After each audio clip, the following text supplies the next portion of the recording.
Now and raise your hand. Now as you get ready to lift that need up to the Lord, and sometime tonight, this need that you have is going to go out of this building, out of Earth's atmosphere into the heavenlies, and something's going to happen. I thank you in advance right now, God, for what you're about to do. For miracles, not just in the physical nature, but in all kind of ways. I worship you. The church is ready for answers. I thank you for what you're about to do. Have your way tonight in Jesus' name. Loose the gift of faith right now in the atmosphere in the name of the Lord Jesus. Will you shout right now to God and clap your hands with faith that something's going to happen. Something's going to happen. Something's about to happen. Someone start speaking right now. Something's about to happen. Something's about to happen. Hallelujah. Hallelujah. I can feel a witness in the Holy Ghost. Praise the Lord. You may be seated. You've heard it preached 1,000 times or more. If you go to church at all, my God shall supply all of your needs. And when you start to think about needs and all the things that you have in your life, the situations that you need God to come through in, there's probably more than one need that you have, more than two. If you start to think about your family's needs and other situations going on, there are so many needs in this building right now. I will say one thing about God right off the bat that I do know. God is attracted to needs. Oh, we are attracted to personalities and looks and money and fame and fortune. But God is attracted to needs. From the beginning of time, He has been a God that sits high but looks low. And I do not care what the devil told you all the way into the house of God tonight. The Lord does care about what your need is. Can I get a witness up in here that believes God does care about even little old me?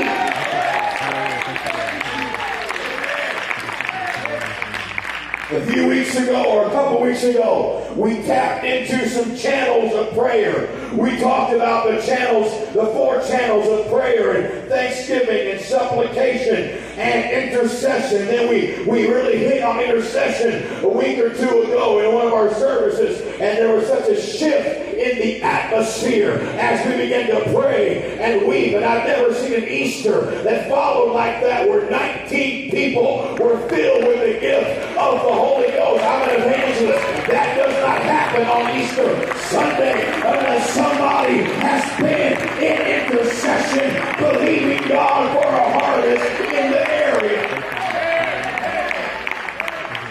We know what those 4 channels are. And one of those channels is supplication. And I'm going to preach to you tonight, attempt to preach to you tonight of the powerful channel of supplication. Supplication, in case you're wondering what that means when you're praying and you're supplicating to God. The word supplication in the Greek means need. And so basically, supplication is when your need becomes a prayer. People all over the world have needs tonight, but they will not get divine answers because their needs are not prayers. Your need might attract God, but God does not move to needs that do not have a voice. Oh, it's quiet now. But when they were in the storm about to drown and He walked on the water near them, they cried out with their voice to save us. And the Bible said had they not cried out, He would have passed them by. The need was real. God was real. The storm was real. But unless your need becomes a prayer, it does nothing for you.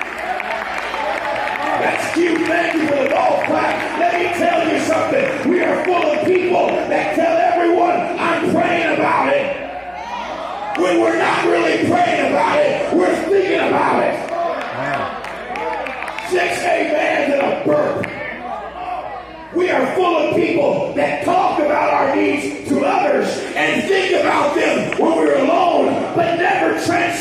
the need into a supplication and give the need a voice in the heavenlies.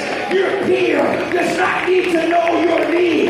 Your God needs to know how desperate the need is in your situation. I wish I had more than half of you that would agree right now that my need needs to get vocal. My need needs to get loud. My need needs to go beyond where I'm at.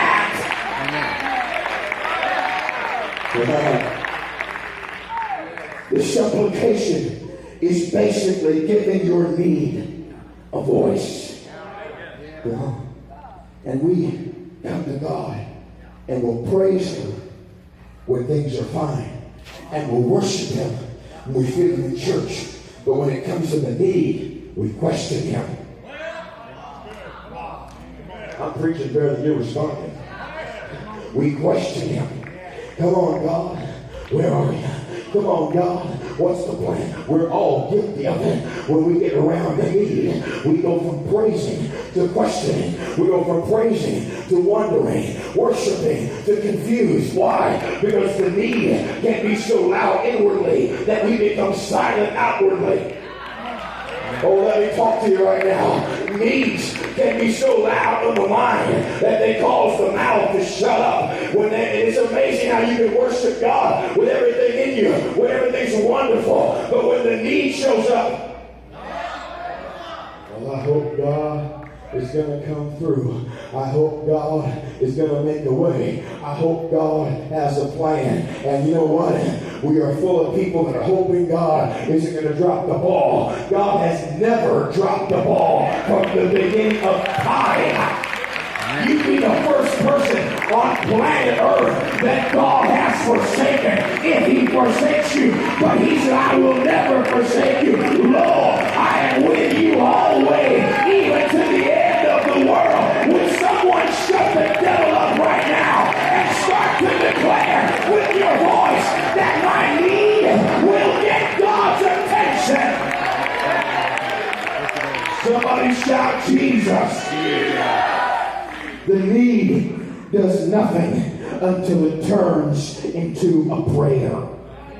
If you don't think supplication is voicing the need, then don't read Psalm 28:2, Psalm 28:6, Psalm 31:22, Psalm 86:6, Psalm 116:1, Psalm 130 verse 2, and Psalm 140 verse 6. Because all of those say, He hears the voice of my supplication. The God that hears the voice of my supplication, He heard me when I gave Him supplication. In other words, nothing happens until your need starts to talk for itself. Can I get someone to wake up right now and recognize I'm done thinking about it, I'm done wondering about it, I'm about to unleash my mouth on heaven and let God hear me declare, this is the need that I need you to get involved.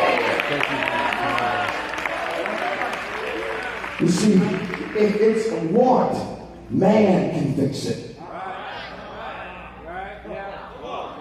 If it's a desire, man can come through. But if it's a need, only God answers needs. He might use people to do it, but never be guilty of praising the vessel when the source used the vessel to give you the miracle. Someone ought to praise God in advance right now for a need that's about to be met. I dare you to thank God for your finances being met. I dare you to praise God for your kid coming home. I dare you to worship God for your family being restored. I wish someone would let the enemy know right now, my need's about to get a voice, and when I lift this up to God, there's nothing you can do to stop it from happening. Amen.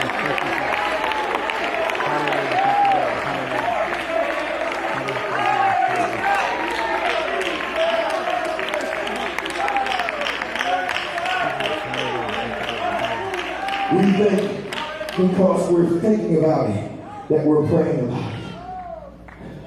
We say things like this, well, God knows.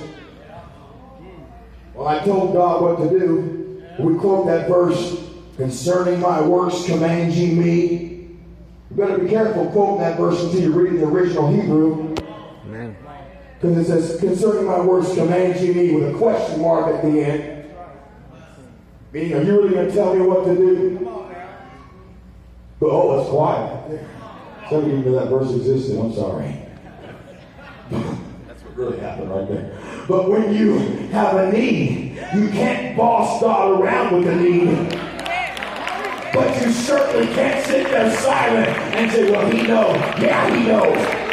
But God does nothing but answer prayer. Check out the Bible. If you pray, he moves. If you don't, he won't. But if you pray with the need, he is far more likely to intervene.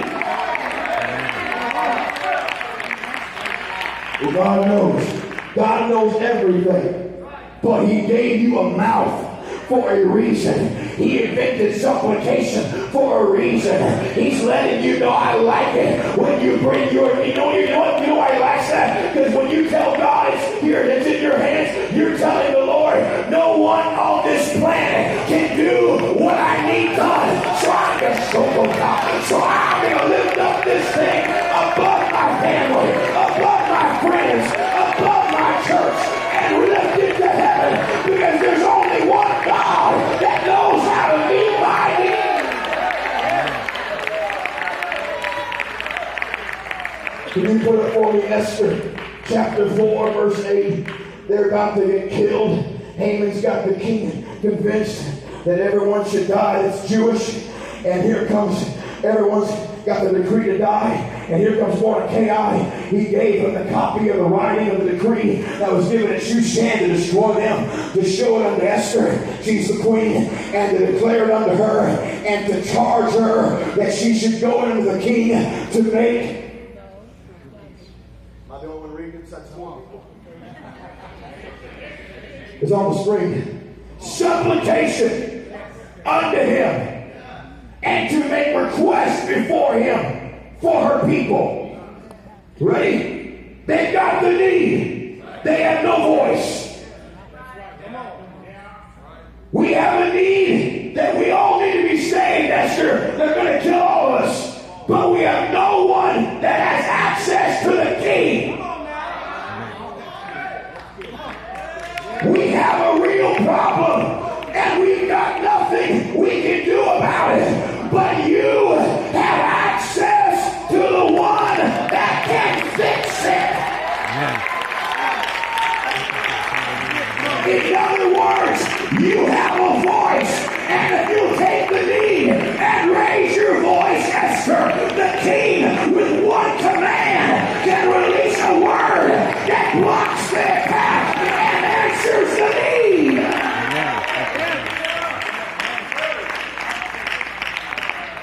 Exodus chapter 3, verse 7 and 8. And the Lord, and this is the burning bush, God's talking to Moses. The Lord said, I have surely seen the affliction of my people which are in Egypt, and have heard their cry by reason of their taskmasters. For I know their sorrows, verse 8. This is the first part of verse 8. And I am come down to deliver them. Watch this. No. He only told the people 430 years before that. He said, they'll be in slavery 400 years. Now, they've been in slavery 430 years. And they just now start crying. They were only supposed to be there 400 years. But they decided to wait 30 more years to pray about it. And God said, you don't want to cry to me, I'll leave you there. And after 430 years, he said, I've seen the problem and I've heard their cry.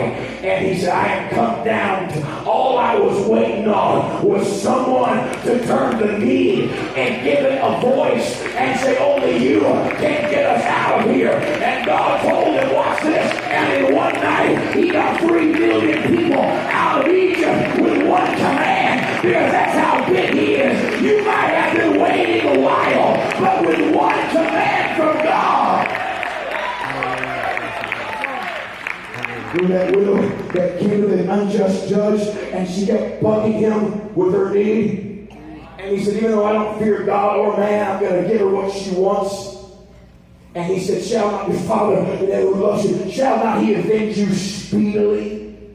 Though he beareth long with you. In other words, if you will keep bringing the need to him, it doesn't matter how long it takes. When he decides to answer it, it won't be some long, drawn-out process where God makes you go through 12 weeks of this and 14 months of that. When God decides to answer you, it will be sudden. I wish someone would realize you serve a God with sudden power and sudden authority to release answers like that.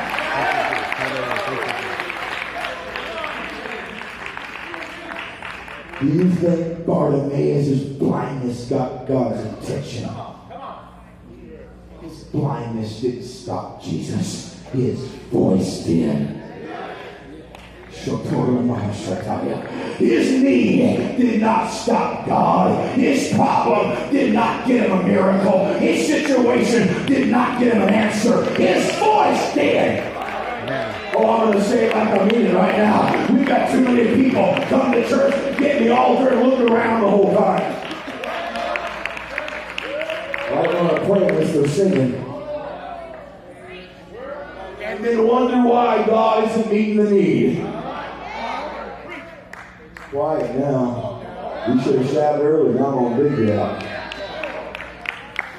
When the need is silent within your human spirit and you keep it inside, you become tormented by something that wants to get out of you.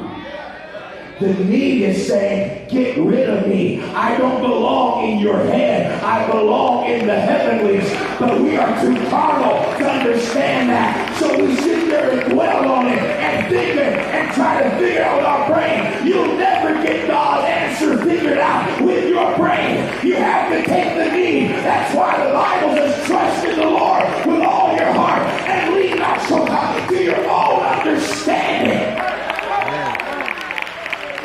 In other words, the need does nothing but torment when it's here. And I'm trying to help you.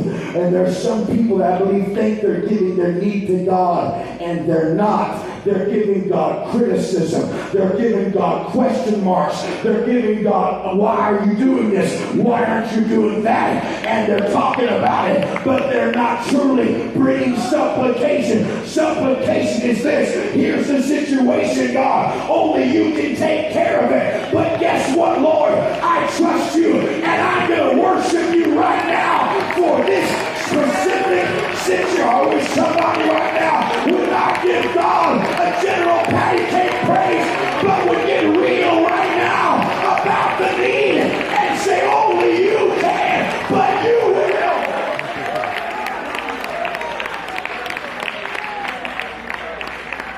Let's go back to the word. We're almost done. Genesis 21, 14 through 17. Abraham rose up early in the morning, took bread, a bottle of water, gave it to Hagar, put it on her shoulder, and the child Ishmael, and that's what his name was, and sent her away. And she departed, wandered in the wilderness of Beersheba. Verse 15. The water was spent in the bottle, I would think, during the desert, and she cast the child under one of the shrubs. Verse 16. And she went and sat her down over against him, which means she turned her back on him a good way off, as it were a bow shot. So she's a long ways away. And she said, let me not see the death of the child. And she sat over against him, lifted up her voice, and wept. Verse 17. And God heard the voice of the lad. And the angel of God called to Hagar out of heaven and said unto her, what aileth thee, Hagar? Fear not, for God hath heard the voice of the lad where he is. Let me teach for a second. One need, two people. Both have their mouth open. One is praising, one is pouting.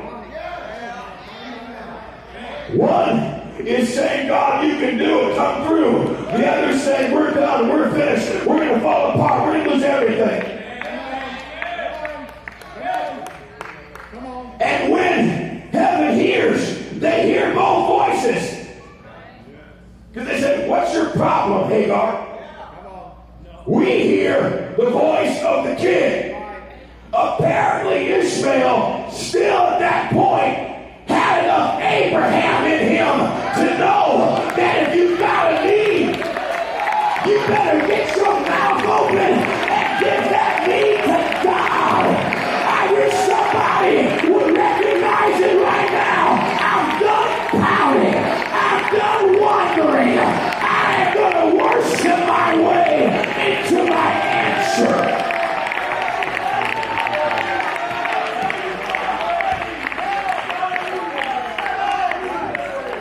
In other words, Mom had not the faith that Junior had. Mom was quitting, and 16-year-old Ishmael said, God's going to make a way. And God said, I hear that. It don't matter who you are. I hear you. When you start to declare, I can do it. I hear that kid, he said. That kid's not saying the same thing. You're over here quitting acting like you care. But he's up there saying, I want to happen. Are there any Ishmaels in the room that will say, I believe God still has a plan, and I'm going to lift up my voice until something happens in the atmosphere.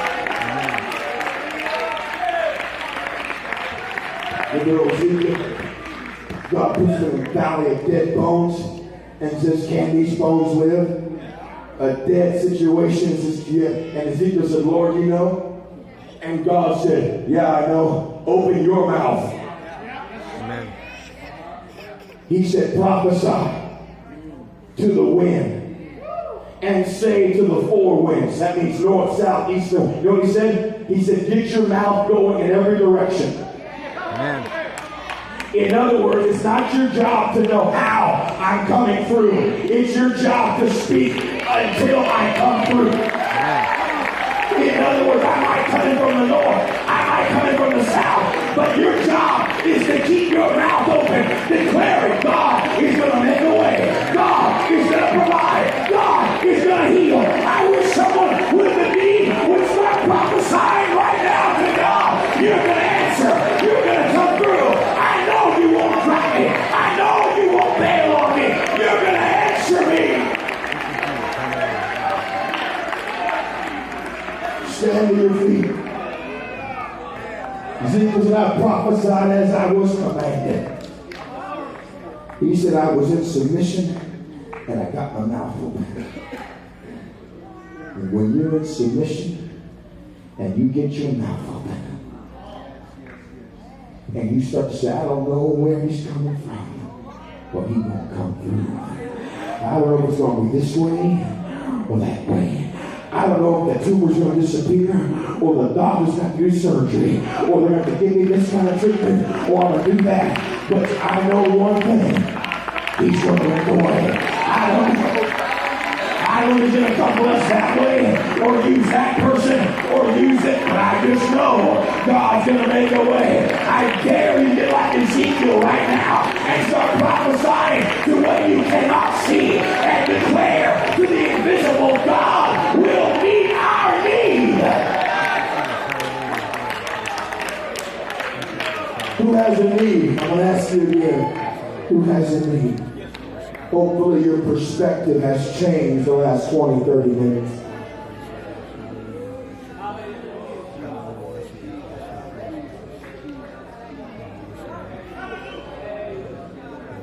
Jesus, my servant's dying.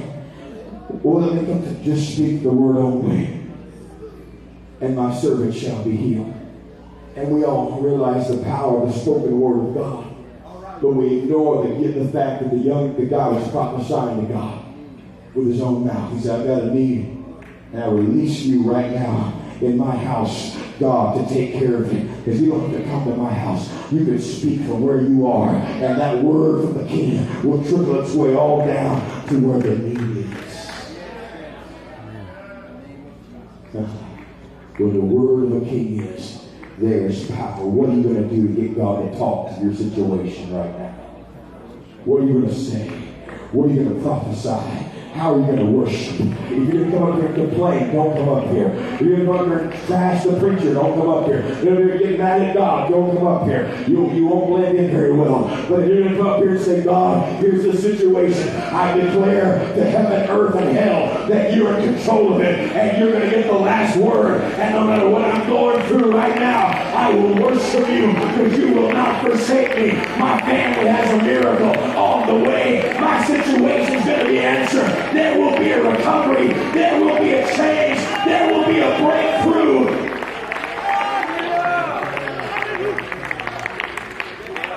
Who's got the need? This is not an altar call where you come up and you say, well, let's just see what. You better bring the thing tonight. Bring the situation. Bring the crazy kid. Bring the financial problem. Bring the physical thing that you don't know what's wrong. You feel something in your body. Someone's going to get healed tonight. I feel like the Holy Ghost. Someone's going to get healed tonight in this altar call.